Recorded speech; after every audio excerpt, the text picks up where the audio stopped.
Pag positive yung mga naririnig mo, positive din yung makikita mo sa sarili mo. Positive din yung mga sinasabi mo sa sarili mo. And then, you will feel grateful, you will feel peace, excited, and high energy.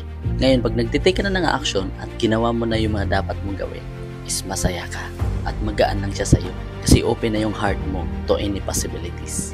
Pero, pag ang naririnig mo is negative, tapos negative din yung tingin mo sa sarili mo, negative din yung mga sinasabi mo sa sarili mo, and then you will feel ungrateful, hindi ka na excited, hindi ka na masaya, you will feel hateful, and then magpo-procrastinate ka na, hindi ka na magtitake ng actions. Kasi lagi natin tatandaan guys, ang pagiging positive is a choice, pero ang pagiging negative is a choice. So yun lang guys, and have a nice day.